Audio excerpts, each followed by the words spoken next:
Hello friends, मैं Pankaj. Welcome to crazy GK trick. तो friends, Indian polity की series में आज हम संविधान के भाग 5 के अंतर्गत भारत की पार्लियामेंट को डिस्कस करने वाले हैं। पार्लियामेंट से संबंधित जितने भी इंपॉर्टेंट क्वेश्चन हमसे पूछे जाते हैं उन सभी क्वेश्चन को हम यहाँ पर कवर करेंगे और उसके कुछ महत्वपूर्ण बेसिक फैक्ट को भी जानेंगे। अगर आपको इस टॉपिक की PDF डाउनलोड करना है तो आप क्रेजी जीके ट्रिक की एप्लीकेशन पर चले जाइए, वहाँ पर आपको ऑप्शन मिल जाएगा। और अगर आपने इसके पहले के वीडियो नहीं देखे हैं दोस्तों, तो आप हमारी प्लेलिस्ट को फॉलो कर लीजिए, वहां पर आपके लिए सभी वीडियो उपलब्ध हैं। तो चलिए स्टार्ट करते हैं।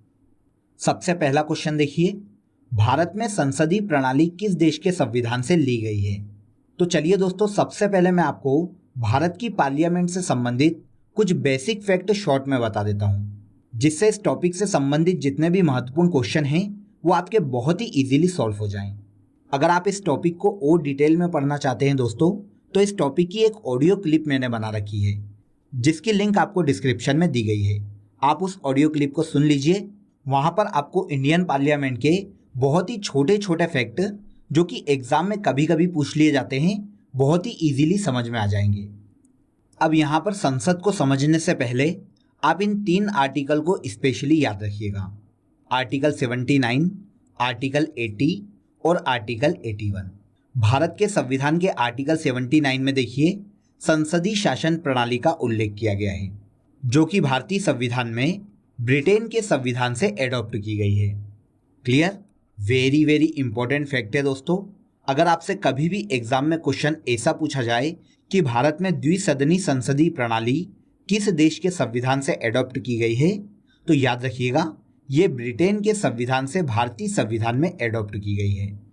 देखिए, द्विसदनी संसदीय प्रणाली का मतलब होता है जिसके 2 सदन होते हैं। अब भारतीय संसद के 2 सदन हैं, लोकसभा और राज्यसभा। संविधान के आर्टिकल 80 में राज्यसभा का उल्लेख किया गया है और संविधान के आर्टिकल 81 में लोकसभा का उल्लेख किया गया है। देखिए, संसद के सदन तो 2 होते हैं, लेकिन इसका तीसरा अभिन्न अंग जो है वो राष्ट्रपति को माना जाता है। देखिए, भारत में लोकसभा के सदस्यों का जो निर्वाचन है वो प्रत्यक्ष रूप से करवाया जाता है। इसका मतलब होता है लोकसभा के सदस्यों को भारत का आम नागरिक चुनता है। इसके विपरीत देखिए, राज्यसभा के सदस्यों का निर्वाचन अप्रत्यक्ष मतदान द्वारा करवाया जाता है। इसीलिए लोकसभा को निम्न सदन, हाउस ऑफ कॉमन्स, और राज्यसभा को उच्च सदन, हाउस ऑफ लॉर्ड्स के नाम से जाना जाता है। तो आप यहाँ पर बिल्कुल भी कंफ्यूज मत होइएगा। अगर पूछा जाए किस सदन को निम्न सदन के नाम से या हाउस ऑफ कॉमन्स के नाम से जाना जाता है, तो लोकसभा को, और हाउस ऑफ लॉर्ड्स के नाम से या उच्च सदन के नाम से राज्यसभा को जाना जाता है। क्योंकि लोकसभा को हर 5 साल में भंग किया जा सकता है, इसीलिए इसे अस्थायी सदन कहा जाता है, और राज्यसभा को कभी भी भंग नहीं किया जा सकता, इसीलिए राज्यसभा स्थायी सदन कहलाता है। इसके बाद देखिए, लोकसभा के सदस्यों का कार्यकाल 5 वर्ष का होता है। इसी के साथ साथ लोकसभा का कार्यकाल भी दोस्तों 5 वर्ष का ही होता है। हालांकि इसे 5 वर्ष के पहले भी भंग किया जा सकता है, लेकिन फिर भी माना जाता है कि सामान्यतः लोकसभा का कार्यकाल जो है वो 5 वर्ष का है। अगर हम राज्यसभा के कार्यकाल की बात करें तो देखिए, राज्यसभा एक स्थायी सदन है, इसीलिए राज्यसभा का कार्यकाल अनंत काल तक रहता है। लेकिन इसके सदस्यों का जो कार्यकाल है वो 6 वर्ष का है। हर 2 वर्ष में देखिए, राज्यसभा के 1/3 सदस्यों का चुनाव होता है, इसीलिए राज्यसभा के सदस्यों का कार्यकाल 6 वर्ष का है। लोकसभा में अधिकतम सीटें 552 हैं। इन 552 सीटों में से देखिए 20 सीटें जो हैं वो यूनियन टेरिटरी से ली जाती है। दोस्तों, लोकसभा में सीटों का जो आवंटन है वो प्रत्येक राज्य को उसकी जनसंख्या के आधार पर किया गया है, और यह जो डिवाइडेशन है 1971 की जनगणना के आधार पर किया गया है। अगला जो डिवाइडेशन है वो 2026 के बाद किया जाएगा। मतलब 2026 तक लोकसभा में राज्यों की सीटों का आवंटन चेंज नहीं किया जाएगा। इसके अलावा अगर हम राज्यसभा की सीटों की बात करें तो राज्यसभा में अधिकतम 250 सीटें हैं। लोकसभा में 552 सीटों में से 2 सीटें ऐसी हैं जो कि एंग्लो इंडियन के लिए मनोनीत की गई है। इन 2 एंग्लो इंडियन सीटों को राष्ट्रपति लोकसभा में मनोनीत कर सकता है, और राज्यसभा में 12 सीटों पर राष्ट्रपति किसी व्यक्ति को मनोनीत कर सकता है। देखिए, संसद के किसी भी सदन के 2 सत्रों के बीच 6 माह से अधिक का गैप नहीं हो सकता। इसीलिए कोई भी सदन देखिए साल में न्यूनतम 2 बार लगाया जाता है। भारत में लोकसभा और राज्यसभा की सबसे ज़्यादा सीटें जो हैं वो उत्तर प्रदेश राज्य में हैं। उत्तर प्रदेश राज्य में 80 सीटें लोकसभा की है और 31 सीटें राज्यसभा की है। इसके बाद देखिए, लोकसभा की अध्यक्षता लोकसभा अध्यक्ष द्वारा की जाती है, जो लोकसभा में से ही बहुमत द्वारा चुना जाता है। जबकि राज्यसभा की जो अध्यक्षता है वो सभापति द्वारा की जाती है, जो कि भारत का उपराष्ट्रपति होता है। इसीलिए याद रखिएगा दोस्तों, उपराष्ट्रपति राज्यसभा का सदस्य नहीं होता। बहुत बार हमसे एग्जाम में क्वेश्चन ऐसा भी पूछ लिया जाता है कि इनमें से किस सदन की अध्यक्षता इसके सदस्य द्वारा नहीं की जाती। तो याद रखिएगा दोस्तों, राज्यसभा की अध्यक्षता जो है उपराष्ट्रपति द्वारा की जाती है, जिसे राज्यसभा का सभापति कहा जाता है। ये राज्यसभा का सदस्य नहीं होता। अगर कभी भी संसद में धन विधेयक लाया जाता है तो वो हमेशा लोकसभा में ही रखा जाता है। राज्यसभा धन विधेयक को अधिकतम 14 दिन तक ही रोक सकती है। तो धन विधेयक को हमेशा सबसे पहले लोकसभा में ही रखा जाता है। देखिए, अगर किसी भी बिल पर लोकसभा और राज्यसभा एक मत नहीं होते तो ऐसी कंडीशन में आर्टिकल 108 के तहत राष्ट्रपति दोनों सदनों की संयुक्त बैठक बुला सकता है। इंपॉर्टेंट फैक्ट है, इस फैक्ट को याद रखिएगा। राष्ट्रपति दोनों सदनों का संयुक्त अधिवेशन बुला सकता है या संयुक्त बैठक बुला सकता है। इसकी अध्यक्षता देखिए लोकसभा अध्यक्ष द्वारा की जाती है। तो कभी अगर आपसे क्वेश्चन ऐसा पूछा जाए कि संयुक्त अधिवेशन की अध्यक्षता किसके द्वारा की जाती है, तो ये लोकसभा के अध्यक्ष द्वारा की जाती है।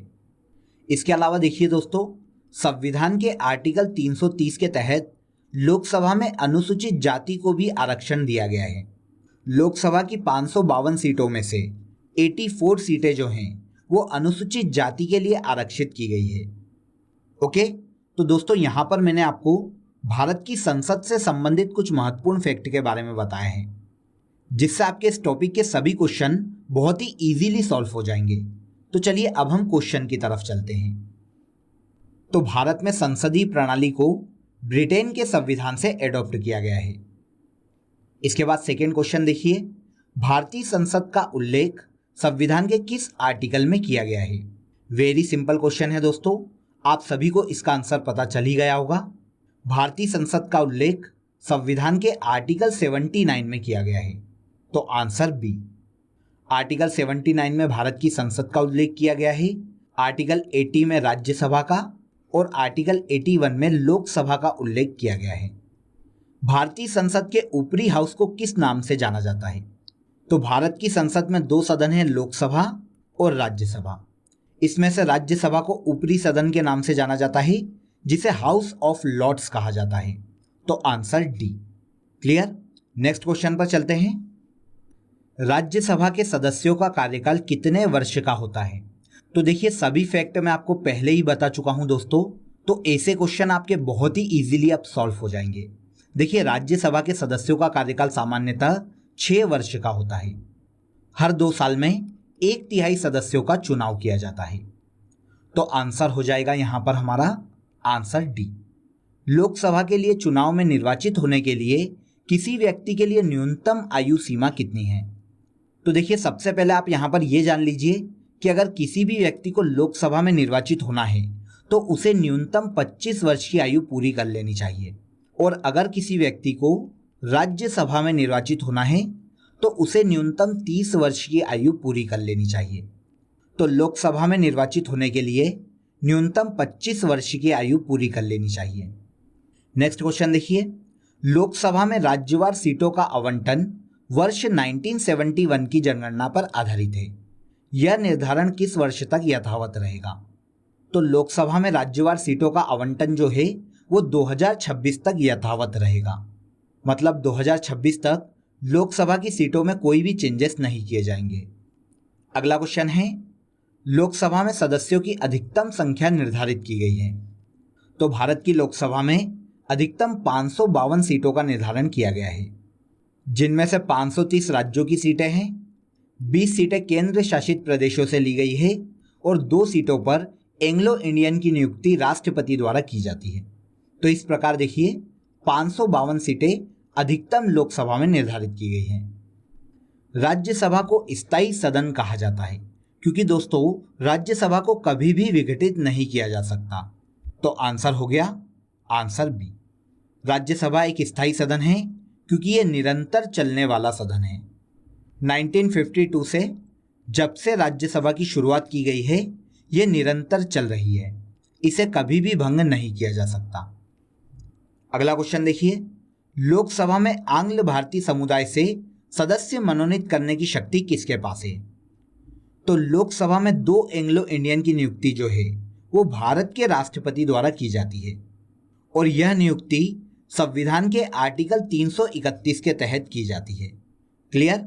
आगे बढ़ते हैं। लोकसभा के कम से कम कितने सत्र बुलाए जाते हैं?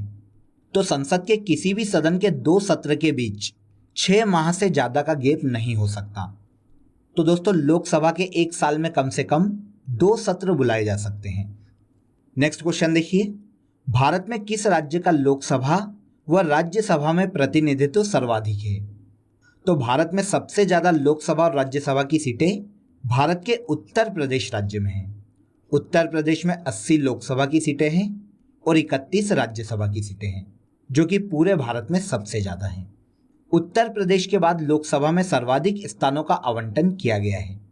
तो उत्तर प्रदेश के बाद देखिए दूसरे नंबर पर सबसे ज्यादा लोकसभा की सीटें जो हैं वो महाराष्ट्र राज्य में हैं। महाराष्ट्र में लोकसभा की 48 सीटें हैं। तो आंसर सी। ओके, अगला क्वेश्चन देखते हैं। राज्यसभा में सीटों की अधिकतम संख्या कितनी हो सकती है? तो राज्यसभा में सीटों की अधिकतम संख्या 250 है। राज्यसभा के लिए राष्ट्रपति द्वारा कितने सदस्य नामित किए गए हैं? देखिए राष्ट्रपति जो है वो राज्यसभा में 12 सदस्यों को मनोनीत कर सकता है जो विशेष क्षेत्रों में ख्याति प्राप्त लोग होते हैं। तो आंसर हो गया आंसर बी। अगला क्वेश्चन देखिए, राज्यसभा के चुनाव हेतु एक अभ्यर्थी की आयु निम्नलिखित में से कम नहीं होनी चाहिए।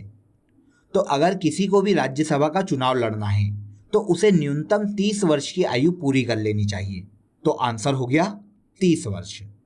अगला क्वेश्चन है, लोकसभा के लिए निर्वाचन के बारे में निम्नलिखित में से कौन सा कथन सही नहीं है?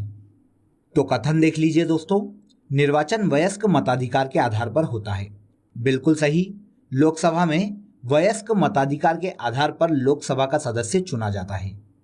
इसके बाद देखिए, निर्वाचनों का संचालन निर्वाचन आयोग करता है। तो ये कथन भी बिल्कुल सही है। निर्वाचनों के लिए मतदाताओं की सूची को राष्ट्रपति के निर्देशन और नियंत्रण में तैयार किया जाता है। तो ये कथन बिल्कुल गलत है। देखिए राष्ट्रीय निर्वाचन आयोग एक स्वतंत्र निकाय है, इसमें कोई भी हस्तक्षेप नहीं कर सकता। तो आंसर हो गया आंसर सी। लोकसभा के निर्वाचन के बारे में ऑप्शन सी सही नहीं है। इसके बाद देखिए, लोकसभा में राज्यों को किस आधार पर सीटें आवंटित की जाती है? वेरी सिंपल क्वेश्चन है दोस्तों। लोकसभा में राज्यों को जनसंख्या के आधार पर सीटें आवंटित की जाती है। क्योंकि यूपी की पूरे भारत में सबसे ज्यादा जनसंख्या है, इसीलिए लोकसभा की सबसे ज्यादा सीटें भी उत्तर प्रदेश राज्य में है। आगे देखिए, राज्यसभा का सभापति कौन होता है? वेरी वेरी इंपॉर्टेंट क्वेश्चन है दोस्तों। एग्जाम में ये क्वेश्चन काफी बार पूछा जाता है। तो देखिए राज्यसभा का सभापति उपराष्ट्रपति होता है, लेकिन याद रखिएगा उपराष्ट्रपति राज्यसभा का सदस्य नहीं होता। क्लियर? आगे बढ़ते हैं। किस सदन में अध्यक्ष उस सदन का सदस्य नहीं होता? तो दोस्तों डिटेल में इसके बारे में मैंने आपको बताया था और ये भी बताया था कि ये क्वेश्चन अक्सर एग्जाम में पूछा जाता है। तो अब आपको इस क्वेश्चन का आंसर मुझे कमेंट बॉक्स में बताना है। तो मुझे कमेंट बॉक्स में जरूर बताइएगा दोस्तों कि किस सदन का सदस्य उसका अध्यक्ष नहीं होता। भारतीय संविधान के अनुसार धन संबंधित विधेयक जो है वो सर्वप्रथम कहाँ रखा जाता है? तो सबसे पहले तो आप इसके आर्टिकल को जान लीजिए। भारत के संविधान के आर्टिकल 109 में धन विधेयक की प्रक्रिया और आर्टिकल 110 में धन विधेयक की परिभाषा दी गई है। क्लियर? अब देखिए जब भी संसद द्वारा धन विधेयक लाया जाता है तो वो हमेशा लोकसभा में ही प्रस्तुत किया जाता है। तो आंसर हो गया आंसर डी। अगर कोई भी मनी बिल संसद में लाया जाता है तो उसे सबसे पहले लोकसभा में रखा जाता है और लोकसभा में पास होने के बाद इसे राज्यसभा में भेज दिया जाता है। राज्यसभा किसी भी मनी बिल को केवल 14 दिन तक रोक सकती है। अगर 14 दिन में राज्यसभा मनी बिल को पास नहीं करती है तो लोकसभा यह मान लेगी कि मनी बिल पास हो चुका है और उसे राष्ट्रपति के साइन के लिए भेज दिया जाएगा। अब यहाँ पर याद रखिएगा दोस्तों कि राष्ट्रपति किसी भी मनी बिल पर साइन करने के लिए बाध्य है, क्योंकि राष्ट्रपति ही मनी बिल को लोकसभा के पटल पर रखता है। क्लियर? तो यहाँ पर आपको मैंने मनी बिल के जितने भी फैक्ट एग्जाम में पूछे जा सकते हैं वो सभी बता दिए हैं। तो अब अगर आपको एग्जाम में मनी बिल पर कोई भी क्वेश्चन आ जाए तो आप कभी भी कंफ्यूज मत होना। राष्ट्रपति मनी बिल को लोकसभा के पटल पर रखेगा, लोकसभा में पास होने के बाद उसे राज्यसभा में भेजा जाएगा। राज्यसभा मनी बिल को 14 दिन तक रोक सकता है और राज्यसभा में पास होने के बाद उसे राष्ट्रपति के पास भेज दिया जाएगा और राष्ट्रपति को मनी बिल पर साइन करनी पड़ेगी। ना तो राष्ट्रपति मनी बिल को पुनः विचार के लिए भेज सकता है और न ही उसे अपने पास रोके रख सकता है। ओके, अगला क्वेश्चन देखिए, राज्यसभा किसके द्वारा भंग की जा सकती है? तो देखिए, राज्यसभा दोस्तों एक स्थायी सदन है, इसे कभी भी भंग नहीं किया जा सकता। तो आंसर हो जाएगा आंसर डी, इनमें से कोई नहीं। क्लियर? अगला क्वेश्चन देख लेते हैं। एक दल लोकसभा में विपक्षी दल होने का दावा करता है, उसके पास न्यूनतम कितने सांसद लोकसभा में होना चाहिए? तो देखिए, लोकसभा में अगर किसी भी पार्टी को विपक्षी दल की मान्यता चाहिए तो उसे लोकसभा की कुल सीटों का 1/10 सीटें मिलनी चाहिए। अब लोकसभा की अधिकतम सीटें हैं 552, तो इसका 1/10 लगभग 55 सीटें होती है। तो आंसर ए। अगर किसी भी दल को लोकसभा में विपक्ष का दर्जा चाहिए तो उसे न्यूनतम 55 सीटें लोकसभा की प्राप्त करनी चाहिए। राज्यसभा धन विधेयक पर अपनी सहमति कितने दिनों तक रोक सकती है? तो अभी हमने इस पर डिस्कस किया है। राज्यसभा धन विधेयक को अधिकतम 14 दिन तक ही रोक सकती है। संविधान के किस संशोधन ने लोकसभा के सदस्यों की संख्या 525 से बढ़ाकर 545 कर दी है? तो 1972 में 31वें संविधान संशोधन के तहत लोकसभा की सदस्य संख्या 525 से बढ़ाकर 545 कर दी गई थी। तो आंसर हो गया आंसर ए। इसके बाद देखिए, भारतीय संविधान के किस अनुच्छेद के अंतर्गत लोकसभा में अनुसूचित जातियों के आरक्षण का प्रावधान किया गया था? लोकसभा में अनुसूचित जातियों का आरक्षण संविधान के आर्टिकल 330 के तहत दिया जाता है और इस आर्टिकल के तहत वर्तमान में 552 सीटों में से 84 सीटें अनुसूचित जाति के लिए आरक्षित है। तो यह हो गया। लोकसभा में केंद्र शासित क्षेत्रों का सर्वाधिक प्रतिनिधित्व कितना हो सकता है? तो लोकसभा में यूनियन टेरिटरी की अधिकतम 20 सीटें हो सकती है। 530 सीटें सामान्य राज्यों से, 20 सीटें केंद्र शासित प्रदेशों से और 2 सीटें एंग्लो इंडियन सीटें हैं। नेक्स्ट क्वेश्चन देखिए, लोकसभा में अनुसूचित जाति के लिए आरक्षित स्थानों की संख्या कितनी है? तो वो संख्या कितनी है दोस्तों? 84। ओके, अगला क्वेश्चन देखिए। अगला क्वेश्चन है, लोकसभा को कार्यकाल पूरा होने के पहले भंग किया जा सकता है? तो देखिए, संविधान का एक आर्टिकल है आर्टिकल 85। संविधान के आर्टिकल 85 में लोकसभा का सत्र, सत्रावसान और विघटन की शक्तियां दी गई है। आर्टिकल 85 के तहत प्रधानमंत्री की सिफारिश पर राष्ट्रपति लोकसभा का सत्र बुला सकता है, उसका सत्रावसान कर सकता है और लोकसभा को विघटित कर सकता है।